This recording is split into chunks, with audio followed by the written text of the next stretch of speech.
Okay, thank you so much for joining us today, everyone. You are here at the Research Ready series, Demystifying Research with the UAGC Library. And today we are going to be focusing on graduate research. So we'll start with some introductions. I am Anna Uribe. I'm the lead instruction librarian here at UAGC. I've probably had the pleasure of speaking to some of you on the phone or via email. I'm a California native. As someone who got her master's degree fully online, I am here to help help you avoid some of the challenges we can end up facing when conducting advanced research that's required for your program.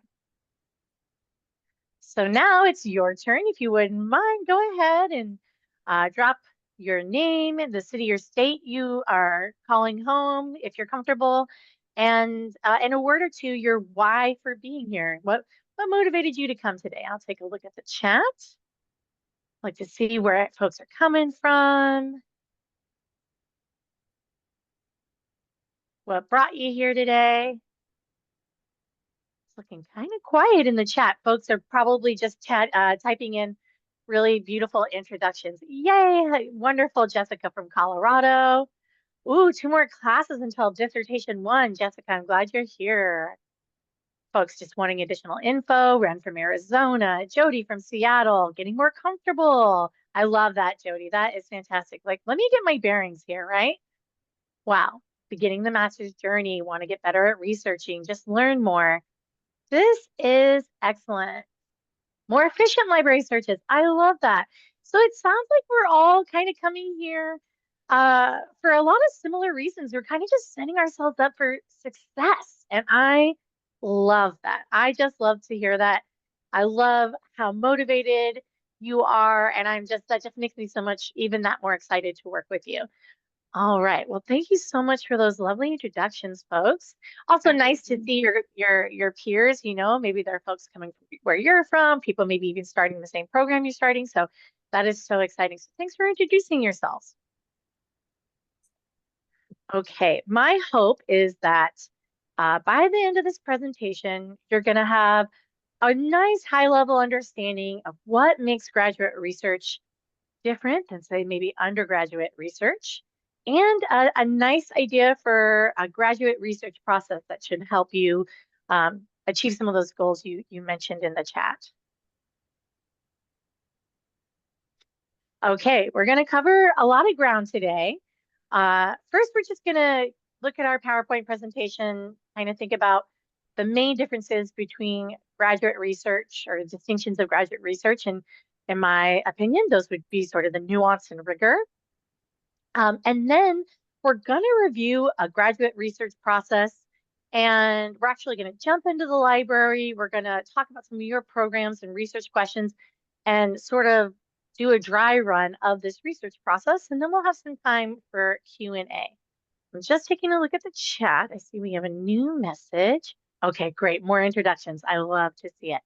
All right, excellent. So we'll just go ahead and get started. Okay, so what makes grad research different? Okay, so first of all, I think it's the nuance, right? When you're an undergraduate, someone who's taking a lot of general education courses to get maybe your bachelor's degree, you're going to be starting in, sort of casting a sort of a wider net, and that net's going to be smaller as a graduate. You're going to be using subject-specific databases that have controlled vocabularies with preferred terms that are found in database thesauruses. Also, your research questions are going to be a lot narrower, maybe more field-specific within your area. Perhaps, if you're someone who's looking at, human resources, you might, maybe when you're undergraduate student, you might have just looked over general employee management practices, but maybe as a graduate student, you're really going to home in on a specific task within that field, which is, something like job analysis. So it's going to be more nuanced. And the second key difference in graduate research is the rigor. So you're going to need to use more research. You're going to be doing more of it. You're going to be required to use a higher amount of resources for your research. Just, instead of seeing a 2 to 3 requirement, maybe for a final paper, you'll be like, oh, these folks want me to use maybe 7 or 8. That's, just one example. That's not everyone, but, you're going to be using more resources, which is a good reason why we want to be more efficient at it. And we're going to be using, again, higher caliber niche resources. Again, those subject-specific databases, journals specific to your field, professional websites and associations specific to your field. And there's going to be a bigger focus on peer-reviewed sources.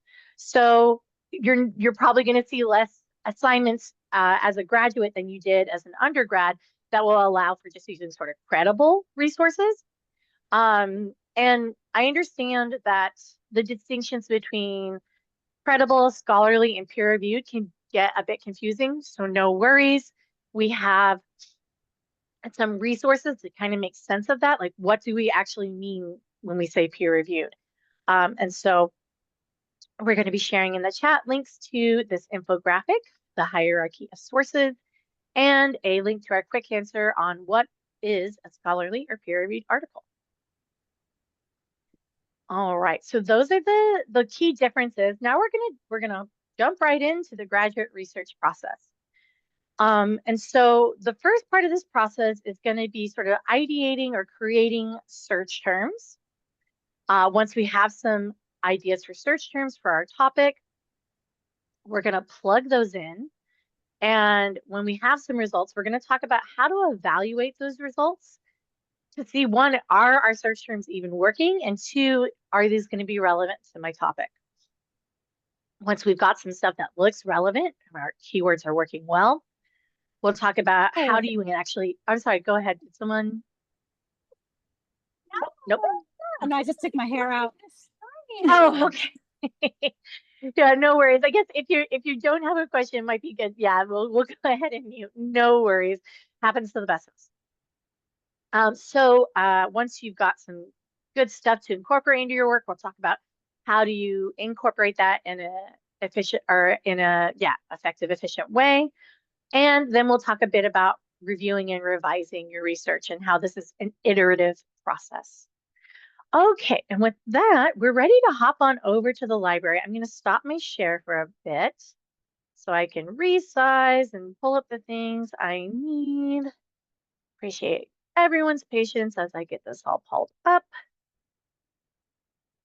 Let's see here. We're going to do working on my share. Okay, I'm using some advanced settings, so appreciate everyone's patience. Hopefully this goes according to plan. You're probably seeing part of a Word document right now. That's okay. I'm going to go ahead and resize this over here so we actually see the library website. All right, and I've gone ahead and resized this. So I should mention, I've resized this share so I'm just looking at sort of a split screen of the library, if you will. So it might not look how it typically looks when you're in the library, but hopefully that doesn't throw you off too much. But I just don't want you to see this and think, hey, that's not how it's supposed to look. It's a little bit, which is how I have things set up here. That being said, before we dive in, I've shared my screen. Is everyone seeing the library homepage and hopefully just the library homepage? Yeah, I can see it. We can see it. Excellent. Excellent. Great. Thank you so much. Okay, so let's get started with this, a general idea of the graduate research process. So before we get started, does anyone, and I'm going to open my chat so I can see, and this is a little bit, who's quickest to the buzzer here. Does anyone have a specific, can share with me the program that they are in, or the graduate program, or even a postgraduate program they're in, or human services? Okay, excellent. All right, Jessica, I'm going to go with human services, public health, MBA. So we've got some good ideas. I may use these as well. Human services. I love that. So let's go. Let's see if we can find. And when I think of human services, Allison, I may even call on you for this because I feel like human services is your area of expertise. So when a lot of times when I'm talking to undergraduate students, I'll say, let's start at Library OneSearch, right? Because that's going to search across most of our databases from one point, which is lovely. But if I know I don't want to see things sort of outside of the human services realm, I'd rather go to a database that focuses specifically on that area. So to do that, I'm going to go to Find Articles and More,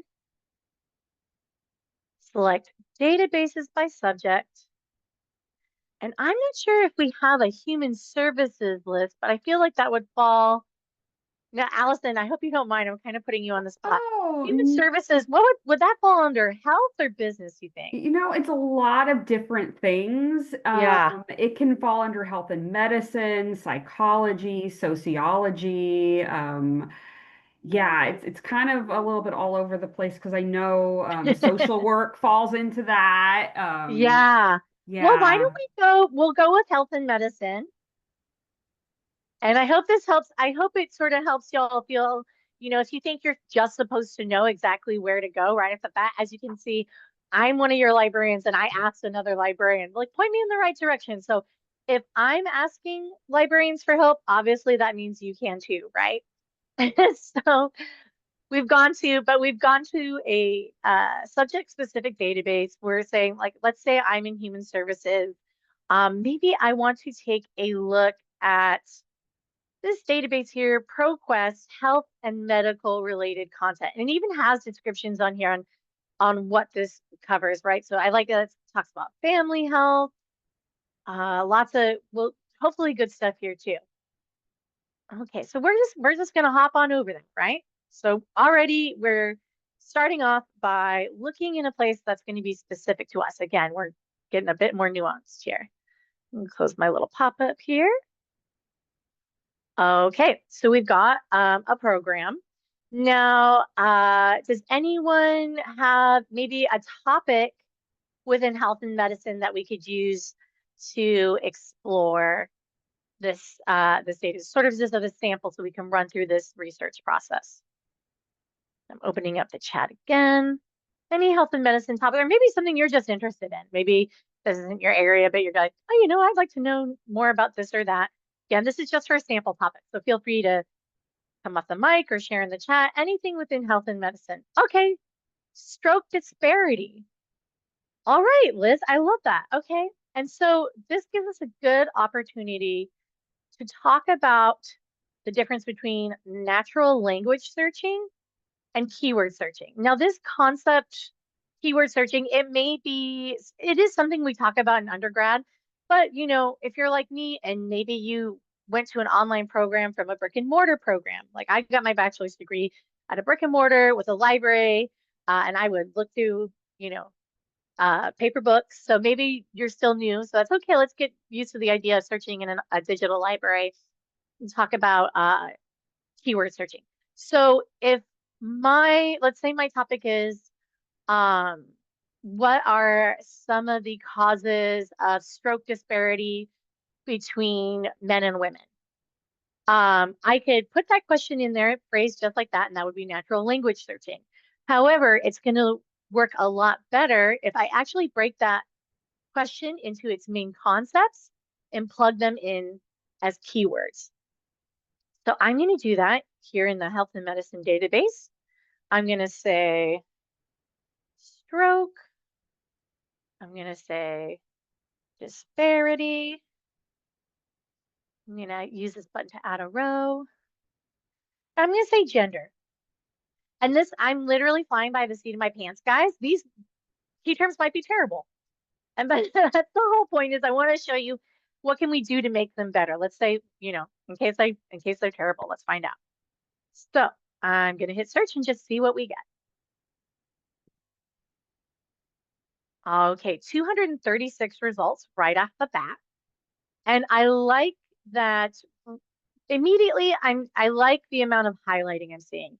When I'm looking at my search results, I want to see the search terms I used either emboldened, as you can, I'm not sure if we have any emboldened here, or highlighted. Different databases, some will highlight in yellow or blue, some will embolden the words. to see if they match the terms I'm using, right? So I like that we have gender-based differences in stroke types. Let's see. So I see disparities, stroke, gender disparities in stroke.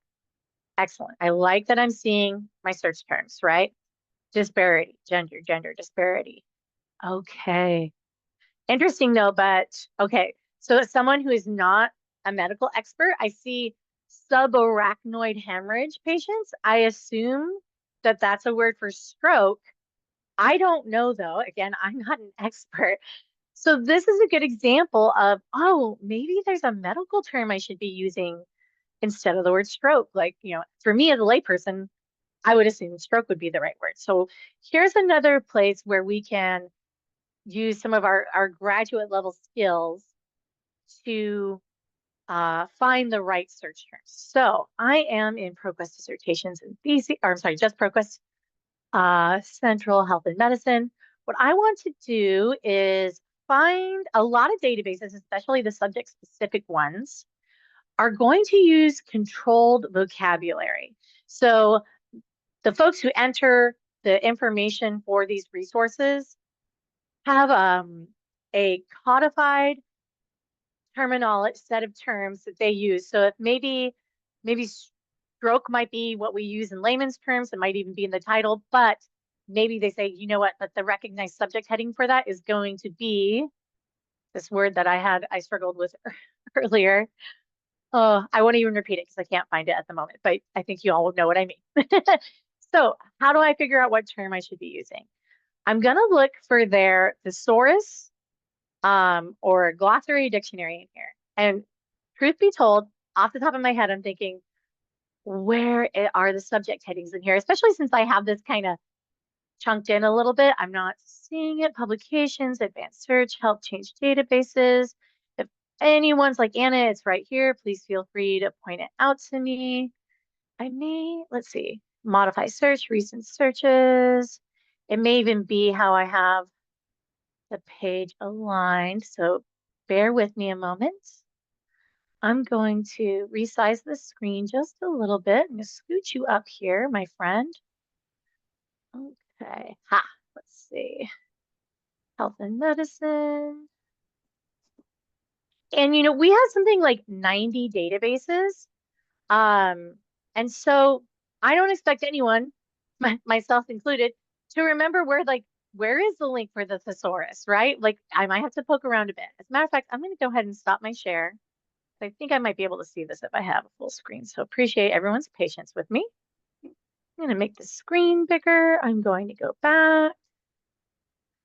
Recent searches, question, health and medicine. Anna, I was able to find it when I went back to the advanced search page. Oh, okay. And it was Thank right you. next to, it'll say advanced search, command line, thesaurus, field codes, search tips.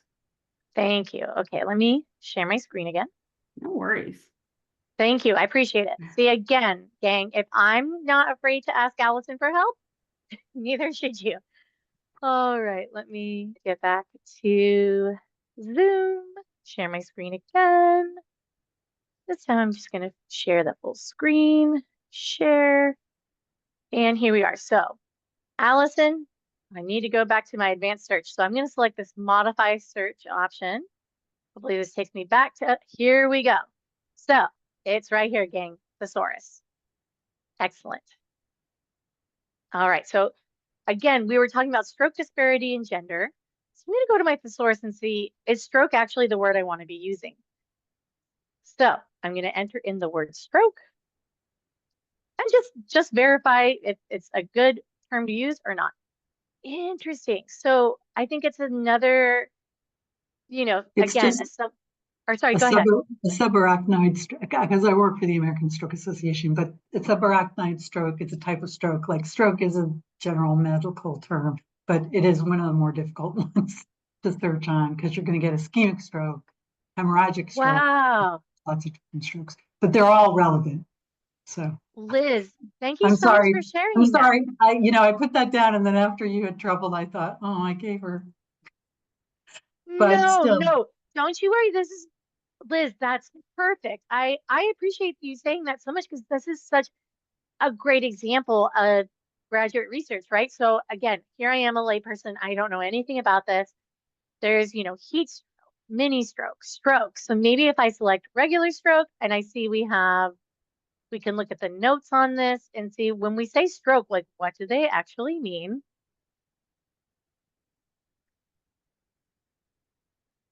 Sorry, my Zoom tools are all over the place, so I'm just trying to add it to the search. Okay, so we've got heat stroke, mini stroke, stroke. I want to try and click on the notes. I think maybe if all right, excellent. So when clicking on this little icon here, it gives me an actual definition of what they mean. Brain dead cells due to lack of oxygen, brain. So here we have some of these more technical terms, right? Perhaps I want to focus on, you know, let's say I want to focus on brain ones in particular. So I can add these to my search. All right, so now we know that we're gonna be talking about strokes and strokes in relation to the brain. So maybe I'll just clear this one out from the top and run my search again. But again, all this just to show like this is a little bit of nuance, but also knowing, just having the knowledge, oh, I remember I can search somewhere for the correct terminology. All right. And you know, doing this as we do main subject, stroke, and brain, my search got a little clunky, didn't find anything. I'm just gonna try breaking this up a little bit more. Let's try brain and stroke.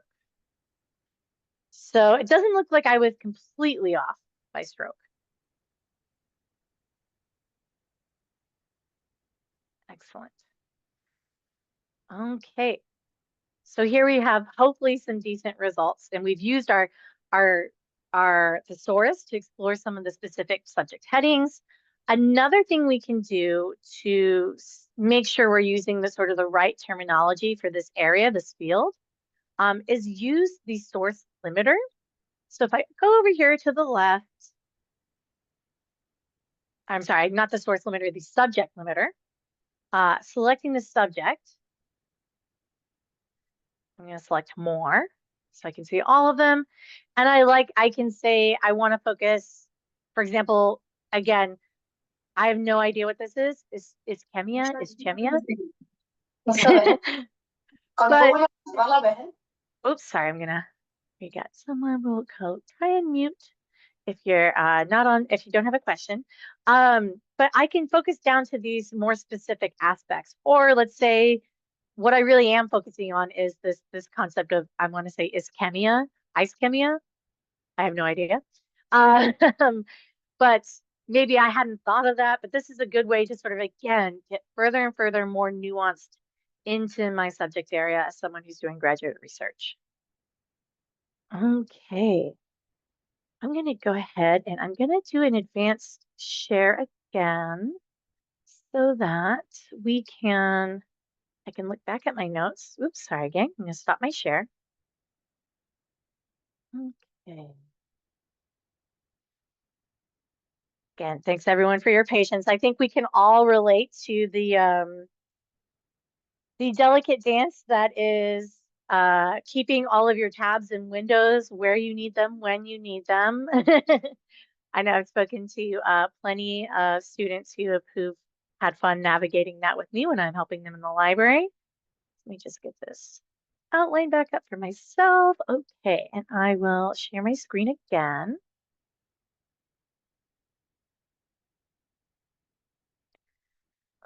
Okay. Advanced share portion of the screen, share. Okay, great. It looks like it's lined up with the library window fairly well. So again, okay, so let's go back. Here we were in ProQuest. All right, so we've created research terms. We've hit on some good ones. How do we know that these results are even sort of worth our time to read, right? So now we're moving on to the next step in the research process, which is evaluating your results. So first and foremost, let's not read, you know, a 30-page scholarly paper if it's not going to be useful to us. So before we dive into the full text or the PDF, let me just take a look at the abstract or details. This might also be a link that says something like show more if you're in another database. So I can take a look at the abstract here and just get a general idea what this article is going to talk about, what they're going to hit on. Let's just say hypothetically, I think, okay, yeah, this looks relevant to me. I'm going to, I think this could be useful. So let me go back. I'm going to go back to the, sorry, I gotta scooch this up just a little bit for us. There we go.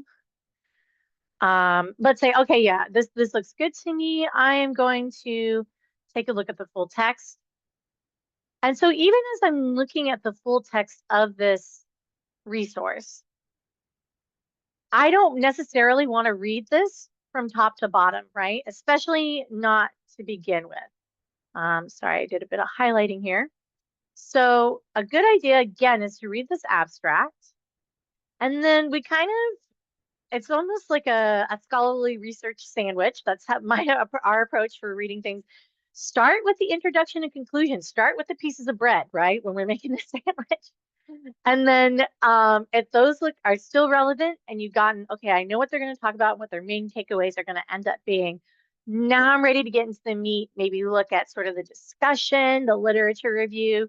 And for those extra toppings, things like maybe methodology and results, I'll save those for last. But again, this is also, we can do this efficiently, right? Because you may not be asked to speak on this person's methodology or give very specific examples of, you know, for this sample, we got this many results. For this sample, we got that many results. You may not need to, that might not be the information you're pulling from. It's more likely to come from these other areas. So you kind of want to read it out of order. And I believe Allison's going to share a link in the chat. And if not, Allison, let me know and I'll go grab it. To how to read a scholarly article. Again, and I know folks were talking about, I want to be more efficient, right? So that's going to help save you some time. Since I don't want you reading a 30-page document and then deciding, oh, this actually isn't useful. That is a huge waste of your time, which is precious. All right. So that was very quick high-level overview of evaluating your results. Again, using this highlighting, the subject, the thesaurus, the subject limiter, the abstract, all seeing if this is even relevant, if we even want to read this. Okay, great. We found stuff that's useful. Now, another part of, we're going to move on to the next step in the graduate research process, which is incorporating these sources into your work. So let's say, again, let's say this article to me, I think this is going to be relevant to my work. I'm going to try and export this to RefWorks. So I'm going to click on all options, move my Zoom toolbar around so I can cloud saving citation export. Okay, RefWorks. And RefWorks is free for our students. And I'm wondering, here it is. Okay, RefWorks, content. Okay, that looks good to me. I'm going to say yes. And it's probably going to have me log into RefWorks. And I've already set up an account here, but we can share a job aid on this with you as well. Looks like I might already be logged in. I'm going to say I'll put it in my test folder. Oh, not a project, sorry. Untitled project. My folder I'm going to put it in is, I'll say, as you can see, I have a lot of folders. Surprise, surprise, the librarian has a lot of folders. I'll say I'll put it in my RefWorks demo folder. Let's say, for example, maybe I was writing a paper on how to demonstrate RefWorks. So if I go to my folders over here on the left, look at RefWorks demo, although it says 0 right there, so that's a little concerning. Okay, and it is here. Excellent. Great, right? So what's nice about this, in my RefWorks account, I've got this here. I know I can incorporate it into a paper. Let's say I wanted to be able to sort of access all the stuff I'm using and take notes and put it into my paper all from one place. Here's the way I can do that. So right now, this is just the citation. It's nice we can use this to generate, citations and bibliographies, but I would like to be able to like mark up my text and everything, this full text of this article. So I'm going to download this full text. And let's see, the person's last name it looks like Gulzar, and this is 2025. Okay, so I've got this PDF downloaded. I'm going to go back to RefWorks. I am going to select the citation. I'm going to use this little pencil over here to edit this record of mine. And I'm going to add that file to this citation. And this can take a moment, especially since I'm in Zoom right now. It can take a moment for this to upload. Don't be too worried. I know we're used to things being so instantaneous. Don't be too concerned if, this takes a minute or two. That's nothing to worry about. We just wait for it. And while we're doing that, while we're waiting for this one to upload as well, I also want to show you another way you can import the full text of an article to RefWorks. So let's say I selected this first one. Let's say, just hypothetically, you know what? This one looks good too. I want to use this one.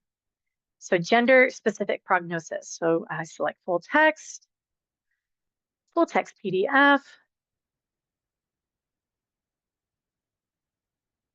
And I am going to download. Sorry, gang, I'm looking for the download icon.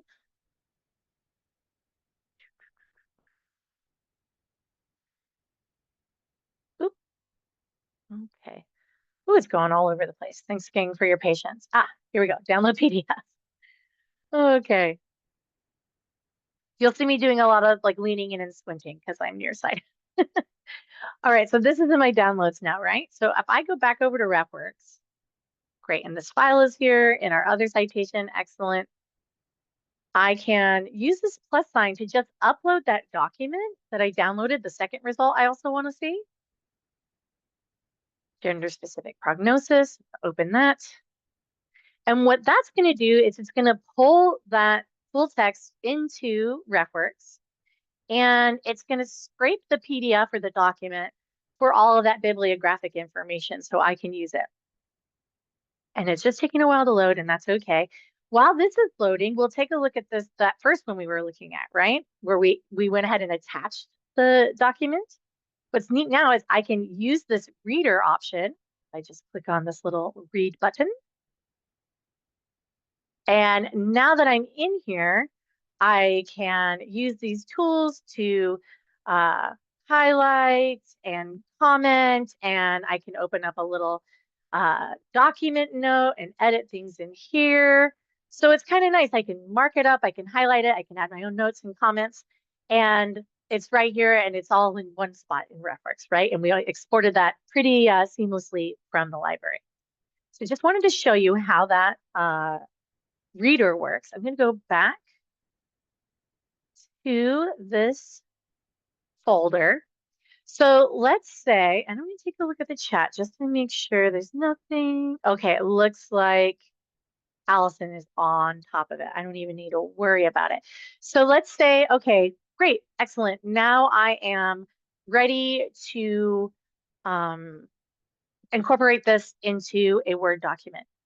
I'm going to go ahead and open up a Word document and show you how we can use our RefWorks citation manager in your Word doc. So let me open up a new document. Okay. And I'm going to resize this. Okay, so here I am in this new document. Resize this window just a little bit so we can see everything.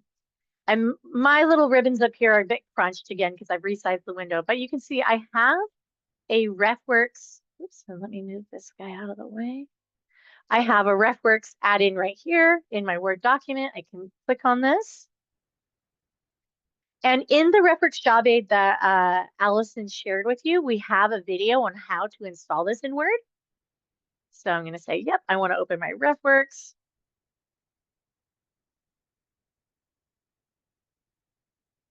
And what's so exciting is I can add those into my paper directly through here. And one thing I like to do before I add anything is go to this menu up here and click bibliography on, because then when I add in-text citations here, let's say I refer to both of these in a paragraph, I can insert those citations and it's going to also be in the bibliography. Close that really quick. So we have our in-text citations. We'll just have to imagine that there's a bunch of lovely text up here. And then it's also going to automatically incorporate those into my references as well. Okay, I'm going to take a look back at my outline for today to make sure we're covering everything. All right, so really that's, and so here we are, right? We've written some stuff down, we've incorporated it into our work. But something to keep in mind is we really want to allow our research to guide our the process, right? To let our findings guide the process. So I'm just gonna scooch this over. I'm just gonna show y'all a little peek behind the curtain here. This is my outline that I wrote for today, right? Everything I wanted to cover with y'all. But I would not want to start with an outline this complete, maybe, if I had just started my research. If I'm coming to this brand new, I might have some general ideas, but as I'm researching, these things are going to fill out, right? And let's say, for example, I went out and did some scholarly research on what really are the key differences between undergraduate and graduate research, right? Today, I said, in my opinion, the key differences are nuance and rigor. These are sort of, to be completely fair, these are my sort of professional opinions or based on my anecdotal experience in working with graduate students. But perhaps let's say I went to an educational database and actually did this search, and maybe after looking at the results, I found, you know what, actually the key differences between graduate and undergraduate research are, let's say,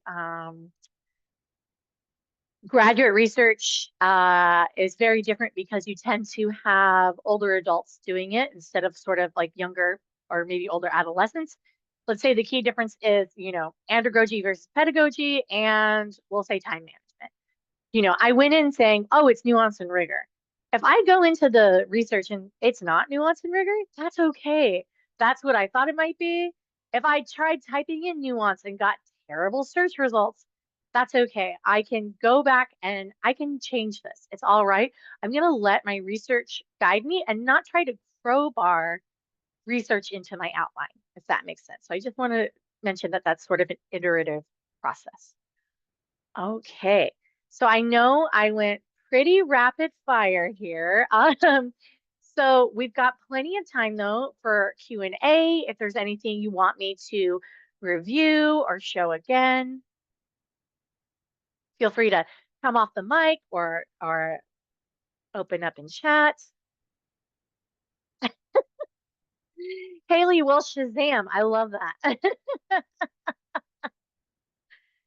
Yeah, RefWorks is pretty lovely. And I'll mention too, a lot of students will, I call what I do with RefWorks in these demonstrations, it's a bit of a RefWorks razzle dazzle, right? Because it's not everyone here, it's not your job to go in and play around with RefWorks every day. It is my literal job to know how it works and to be able to utilize it. So if you aren't able to replicate what I did today in the same, time and manner, please do not begin to think that it's because you don't know how to use it or RefWorks is just too hard. It took me a while to be able to do that as efficiently and quickly as I did. All of these tools take a while to learn. And that's why you've got librarians like myself and Allison who are here to help you. With that, I'm going to share my PowerPoint again so that you can see how to get a hold of us. Let me go ahead and do that. Oh, you know what? I want to do an advanced share again. Okay. Again, little peek behind the curtain. You're seeing how I am trying my very best to present this in a way that works with one monitor.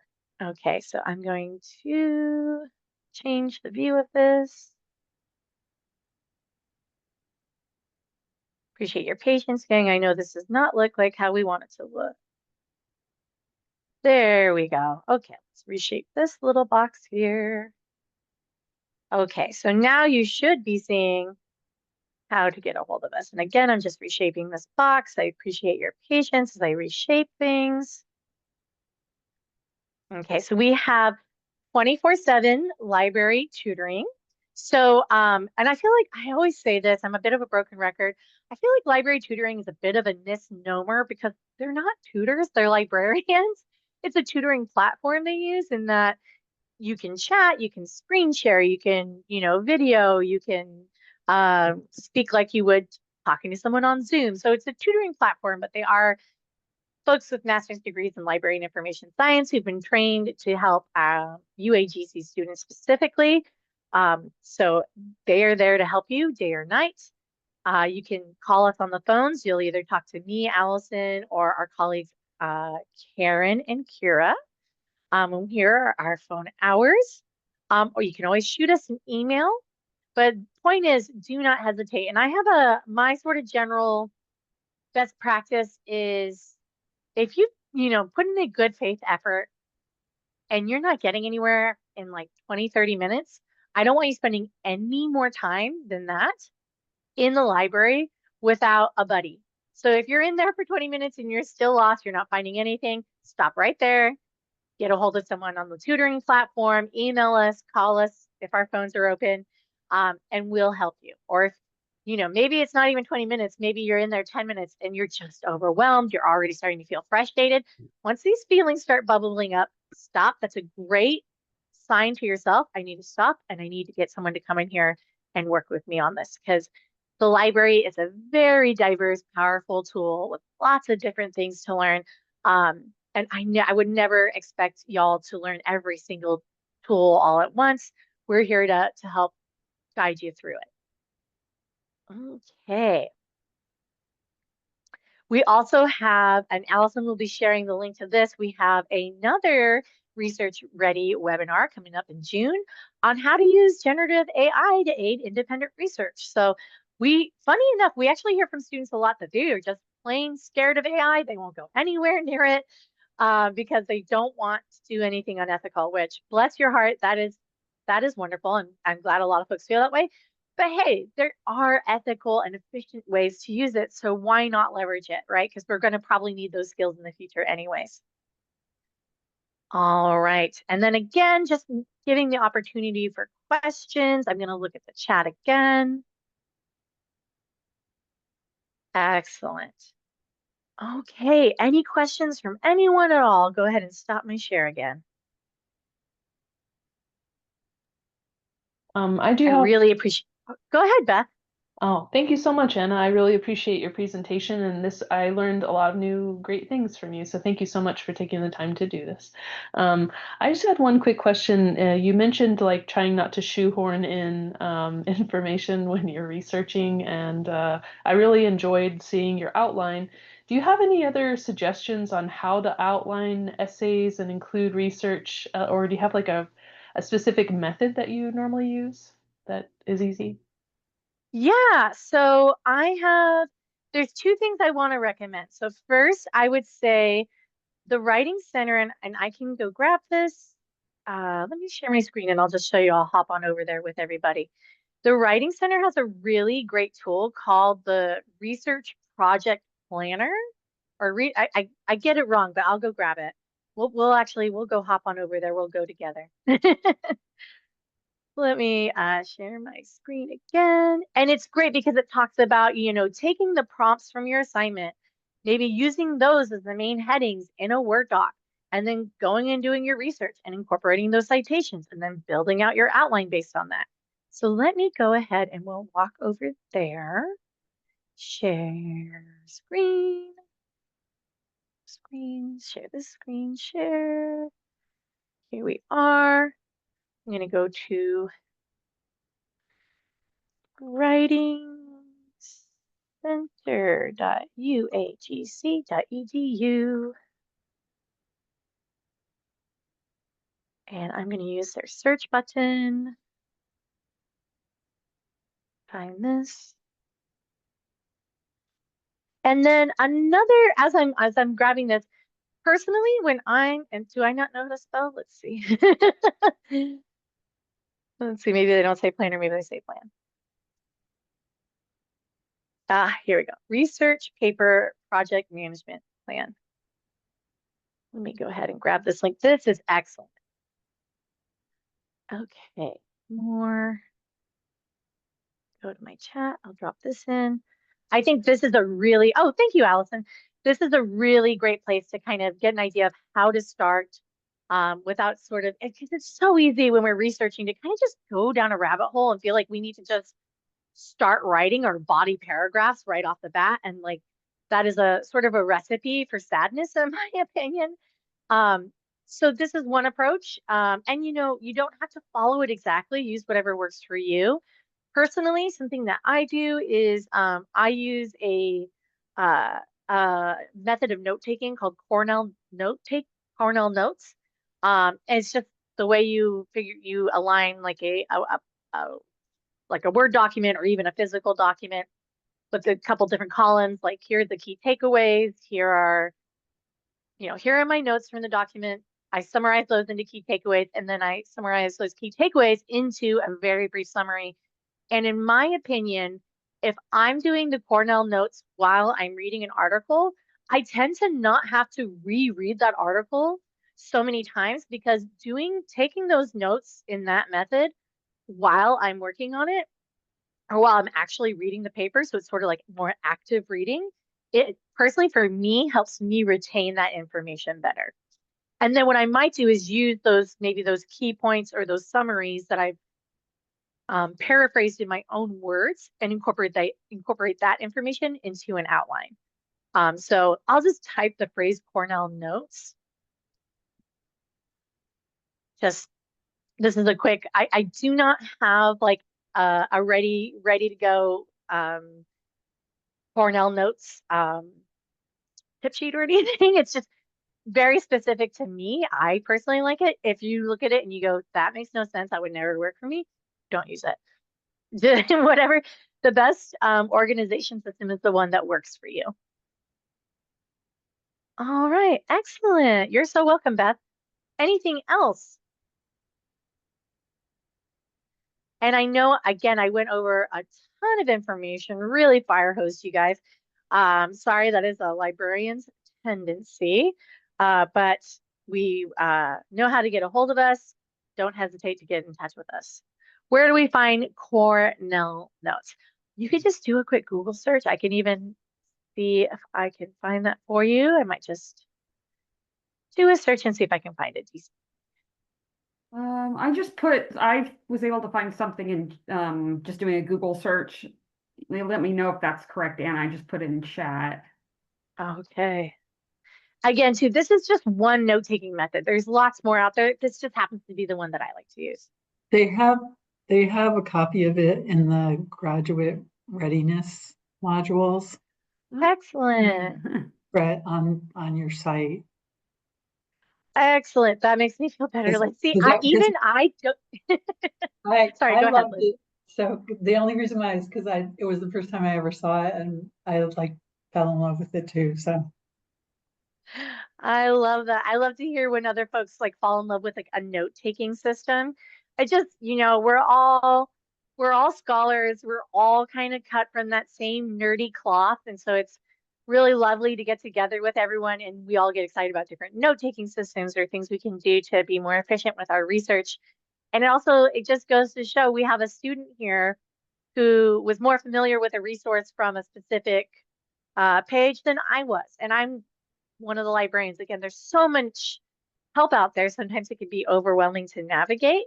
And so it's totally normal to feel that way. So if you ever feel even like lost in all the things you have to support yourself, again, reach out to us because I can take the time to weed through things and find what you need. All right. Okay. Do we have any more questions? No worries. If not, this will be recorded. You'll get the PowerPoint slide if you registered, so you'll be all set. Okay, gang. Well, thank you all so much for coming. It was lovely to hear from you, to hear your voices, see your faces. It's just always such a treat to get to spend time with you. And I'll go ahead and give you a little bit of time back to your day. Thank you so much for coming, everyone. Bye. Thank you. Thank you.